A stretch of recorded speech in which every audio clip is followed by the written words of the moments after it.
As you can, if you look back on old pictures of the cave 30, 40 years ago, this stone was perfectly level.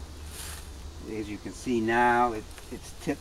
It's starting to fall in, lean in this way here, and we think, my unprofessional opinion, we think these stones here are being washed down behind it, causing pressure on the stone to maybe to push it out. As you can see, it looks like it's coming out a little bit more here than probably they should have been flat across here. So we think these three stones are causing undue pressure on this stone here, and maybe eventually over the time the entrance to the chamber might collapse. It's our main concern right now, is probably to take these stones out and have somebody on a more expert level than I am, than we are, and raise this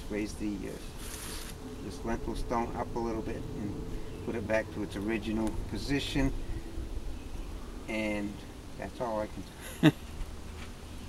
The capstone there has got to be a couple of tons, and it's obvious by looking at the stonework here that this wasn't constructed overnight, and it was constructed in a time when mechanical tools weren't used. Everything was done by either block and tackle using horse or mules, or just plain old handwritten back-breaking work. And how they found the time, I don't know, because everyone was spending the time seeking fuel to keep warm in the winter, or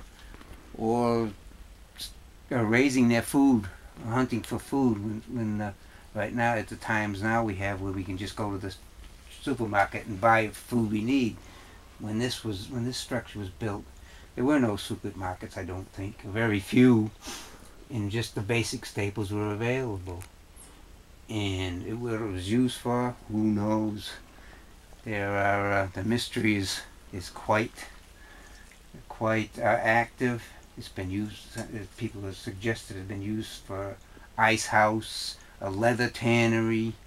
It could even been some sort of a sacrificial structure.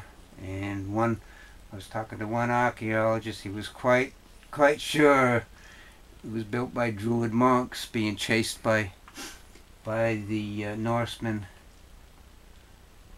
They used it for a hiding place here. And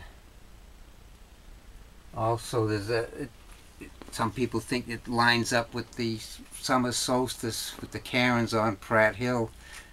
There's certain star formations in the early formation of the continent, and the early inhabitants here. And I think it might have been a ceremonial point of the summer solstice and the beginning of the planting year. It's very, very strange.